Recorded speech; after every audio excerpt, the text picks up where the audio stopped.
공항 입국 심사대 평화로운 하루가 시작되나 싶었습니다. 그러던 중 한 남성이 제 시선을 사로잡았어요. 맞춤 정장에 고급스러운 구두까지 전형적인 한국의 성공한 사업가처럼 보이는 그는 한국 여권을 들고 제 심사대로 향하고 있었습니다. 하지만 뭔가가 이상했어요.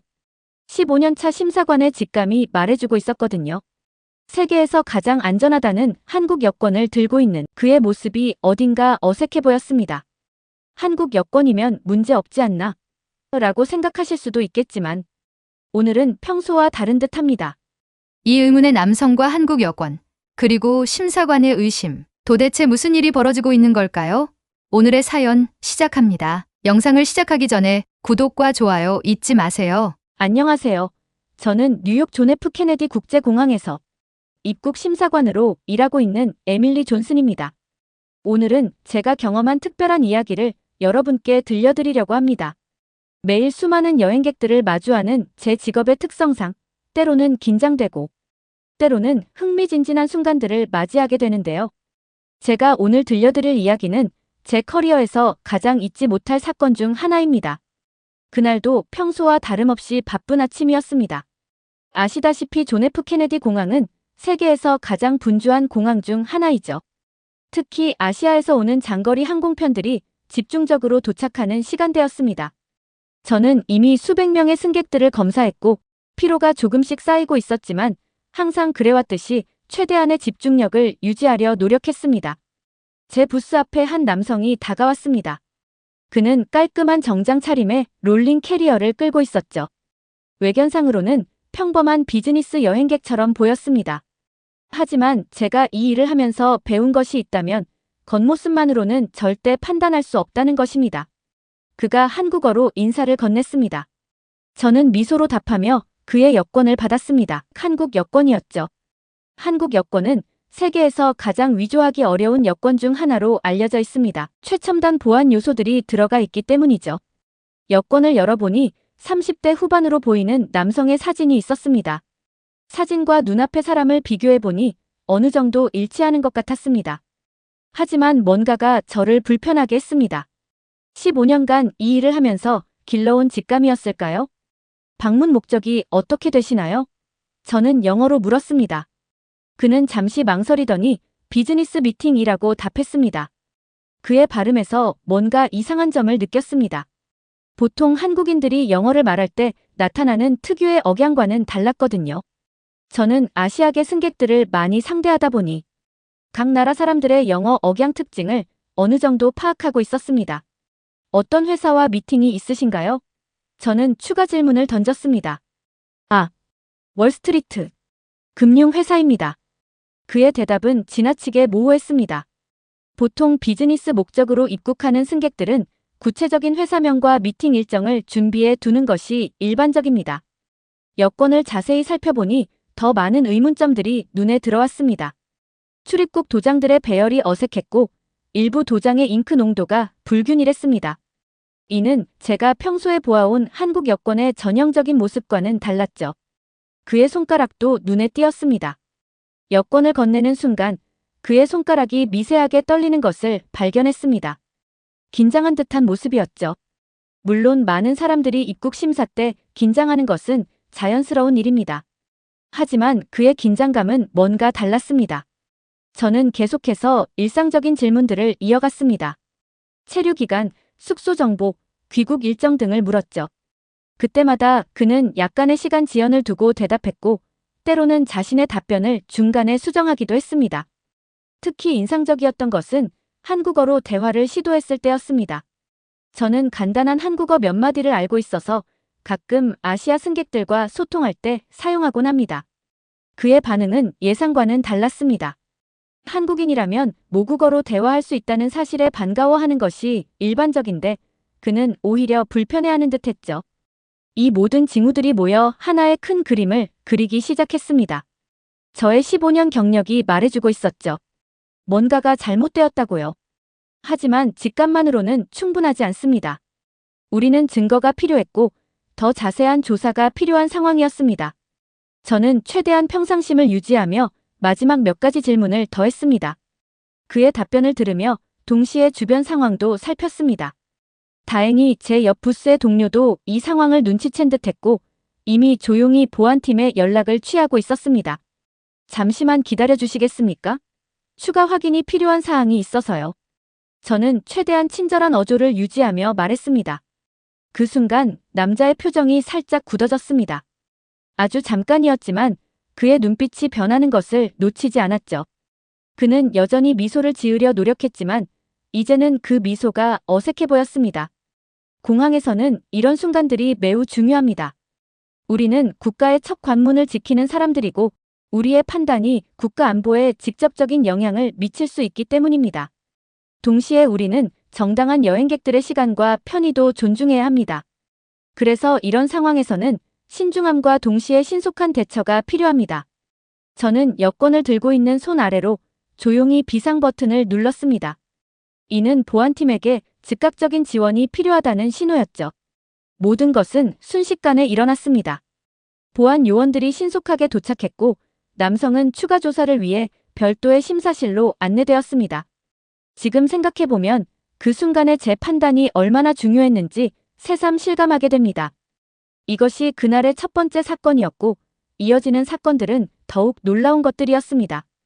그리고 이것은 그날 일어난 사건들의 시작에 불과했습니다.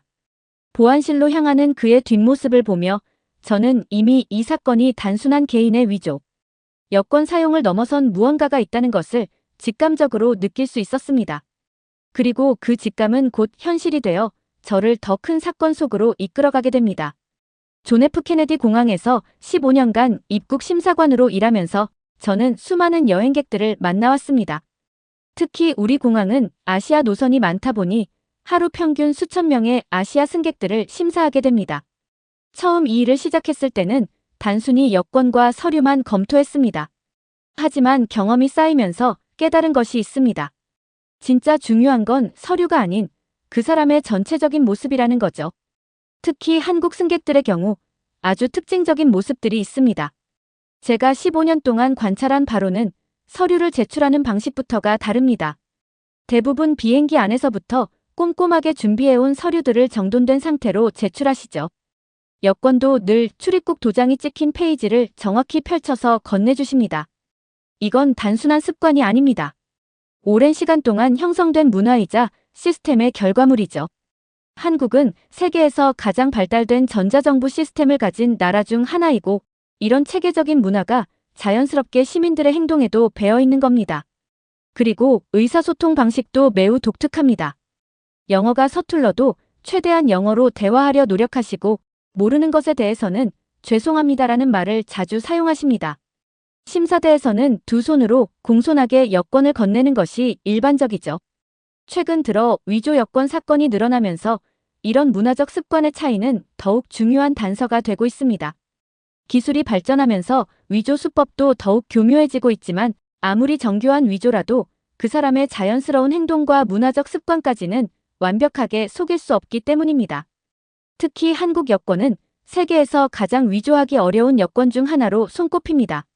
최첨단 보안 요소들이 들어가 있어서 물리적으로 완벽한 위조는 사실상 불가능하다고 해도 과언이 아니죠. 하지만 위조범들은 계속해서 새로운 방법을 시도합니다. 최근에는 한국 여권을 위조하려는 시도가 특히 증가하고 있다고 합니다. 아마도 한국 여권의 높은 신뢰도를 노리는 것이겠죠. 그래서 저는 항상 긴장을 늦추지 않으려고 합니다.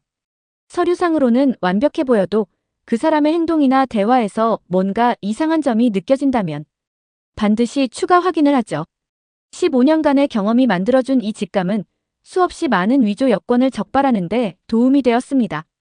그리고 그 직감이 다시 한번 빛을 발한 것이 바로 그날 아침이었습니다.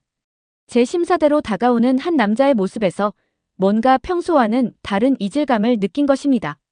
시청자 여러분들은 혹시 제가 그 중국인을 어떻게 알아봤는지 궁금하시죠? 사실 저만의 특별한 꿀팁들이 있답니다.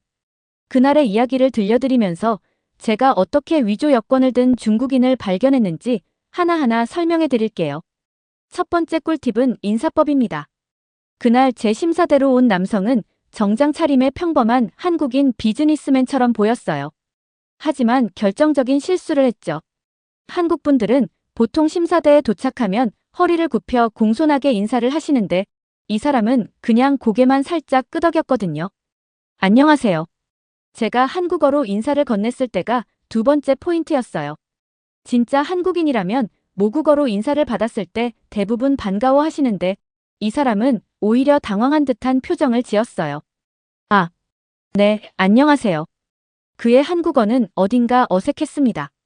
특히 네라는 단어를 말할 때의 억양이요. 한국어의 네는 특유의 높낮이가 있는데 그의 발음은 마치 한자의 예처럼 들렸거든요. 세 번째 결정적인 포인트는 여권을 건네는 방식이었어요. 한국 분들은 거의 100% 두 손으로 공손하게 여권을 건네시는데 이 사람은 한 손으로 건넸답니다. 한국에서는 어느 지역에 사시나요? 서울이요. 강남구에 삽니다. 여기서도 큰 실수를 했어요. 한국 분들은 대부분 강남구 압구정동 이런 식으로 동 이름까지 구체적으로 말씀하시거든요. 그리고 삽니다. 대신 보통 살고 있습니다 라고 하시죠. 입국 신고서를 보니 또 다른 특징이 눈에 띄었어요. 여러분, 한국 분들은 신고서를 작성할 때 특유의 반듯한 필체로 쓰시는 경우가 많은데 이 사람의 글씨체는 마치 한글을 처음 배운 사람처럼 어색했답니다. 가장 확실한 테스트는 체류지 주소를 쓰는 방식이었어요. 한국식 주소는 시 구동 순서로 쓰는 것이 일반적인데 이 사람은 마치 중국식 주소처럼 큰 단위부터 작은 단위로 쓰고 있었죠. 바로 그때였습니다. 제 질문에 당황한 그가 갑자기 뒤돌아서 도망치기 시작했어요. 하지만 이미 늦었죠. 제가 비상 버튼을 누르자마자 대기하고 있던 보안 요원들이 그를 제압했답니다. 그 과정에서 그의 주머니에서 작은 메모리 카드가 떨어졌는데 이게 이 사건의 시작에 불과하다는 걸 그때는 몰랐답니다. 여러분, 이런 작은 차이들이 모여서 큰 단서가 되는 거예요. 한 나라의 문화는 쉽게 흉내낼 수 없거든요. 특히 한국만의 독특한 예절과 습관들은 오랜 시간 동안 자연스럽게 몸에 배어야 하는 것들이랍니다. 메모리 카드의 내용을 확인한 순간 저는 이것이 단순한 개인의 불법 입국 시도가 아니라는 것을 알게 되었어요. 카드 안에는 수십 개의 위조 여권 템플릿 파일들이 있었거든요. 놀라웠던 것은 위조 방식이 매우 정교했다는 거예요. 보통 위조 여권은 표면적인 복제에 그치는 경우가 많은데 이 파일들은 홀로그램 패턴까지 정확하게 재현하려 했더라고요.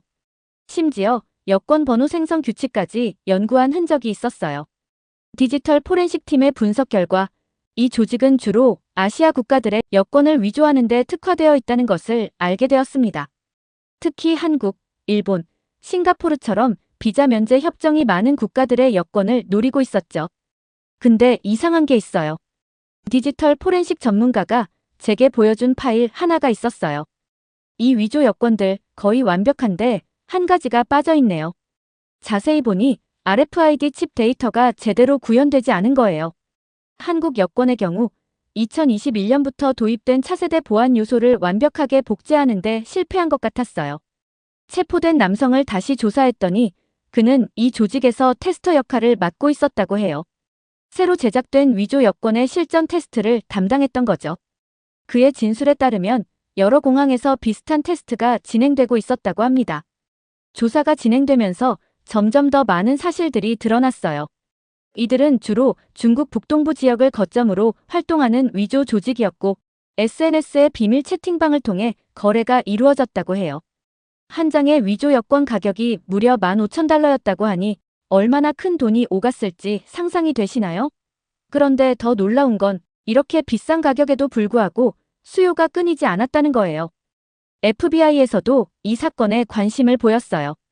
알고 보니 그들도 몇 달 전부터 이 조직을 예의주시하고 있었대요. 다른 공항들에서도 비슷한 수법의 위조 여권이 발견되었다고 하더라고요. 저는 이 사건을 계기로 한 가지 사실을 다시 한번 깨달았어요. 아무리 정교한 위조라도 그 사람의 행동과 문화적 습관까지는 완벽하게 속일 수 없다는 거예요. 여권이라는 건 단순한 신분증이 아니라 한 나라의 신뢰도를 보여주는 상징이잖아요. 그래서 각 나라들은 자국 여권의 보안을 강화하는데 엄청난 노력을 기울이고 있어요.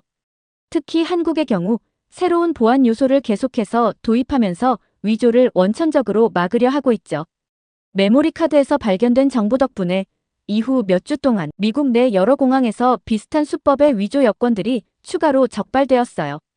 우리의 작은 발견이 더 큰 범죄를 막는 데 도움이 된 거죠. 앞으로도 이런 위조 시도는 계속될 거예요. 하지만 우리 입국 심사관들도 계속해서 배우고 성장하고 있답니다. 여러분도 이런 이야기를 들으시면서 여권이 얼마나 중요한 신분증인지, 또 왜 이렇게 엄격하게 관리되는지 이해가 되시죠?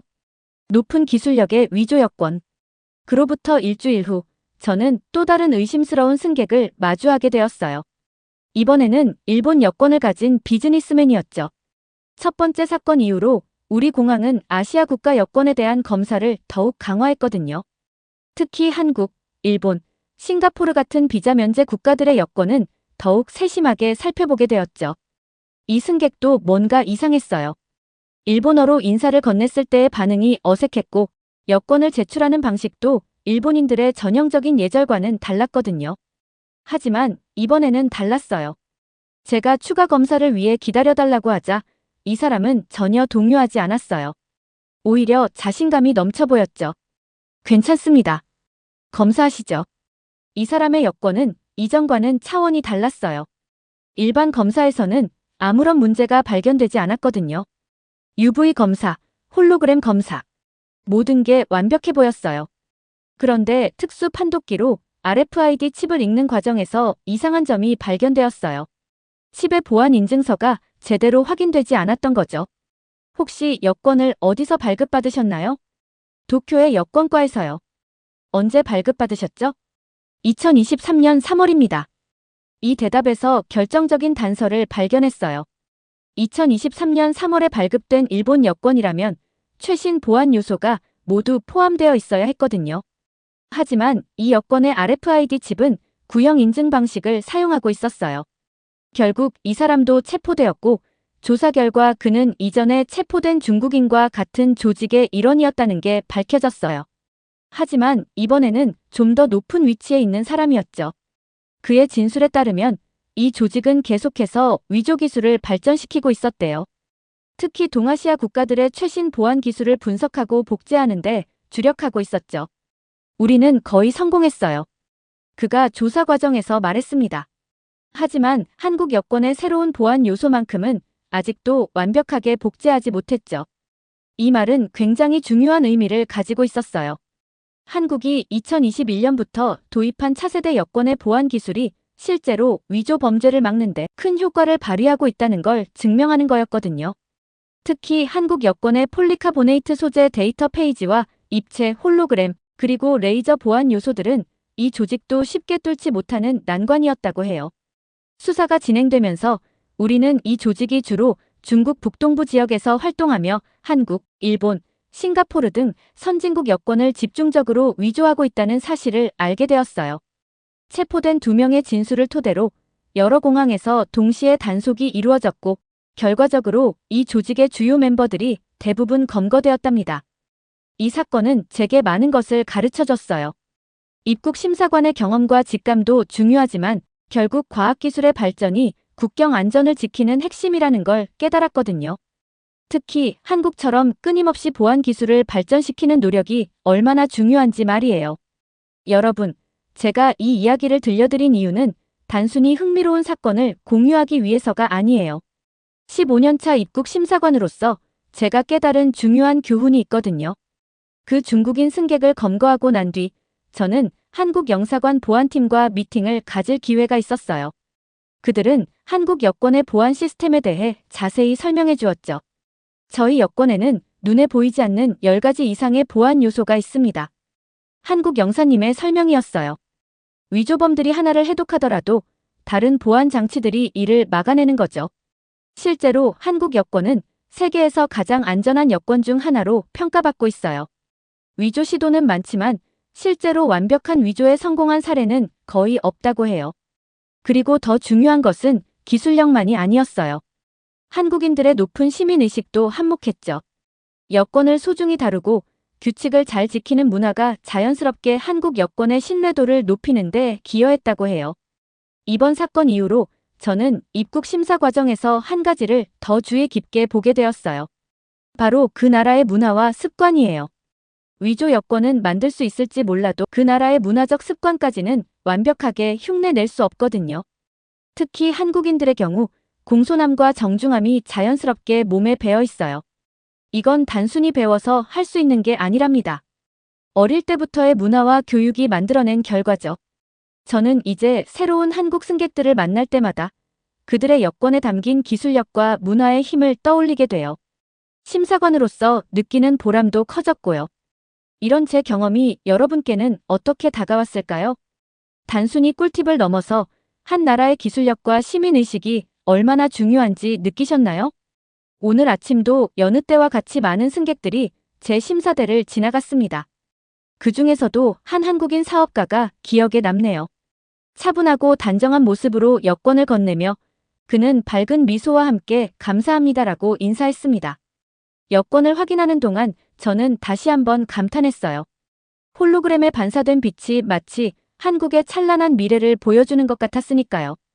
입국 도장을 찍으며 저는 생각했습니다. 이 작은 도장 하나가 단순한 허가의 표시가 아닌 한 나라의 기술력과 신뢰를 증명하는 증표라고요. 좋은 여행 되세요 라는 인사와 함께 오늘도 저는 대한민국이라는 나라가 기술 강국임을 확인하고 있습니다. 오늘의 사연 어떠셨나요? 세계 최고 수준의 대한민국 여권, 그 위상을 다시 한번 확인한 시간이었습니다. 오늘도 끝까지 함께해 주신 여러분께 진심으로 감사드립니다. 다음 사연에서 만나요. 여러분의 가장 인상 깊었던 해외여행 경험도 댓글로 공유해 주세요. 마지막으로 여러분들의 구독과 좋아요, 알림 설정은 영상 제작에 큰 힘이 됩니다. 감사합니다.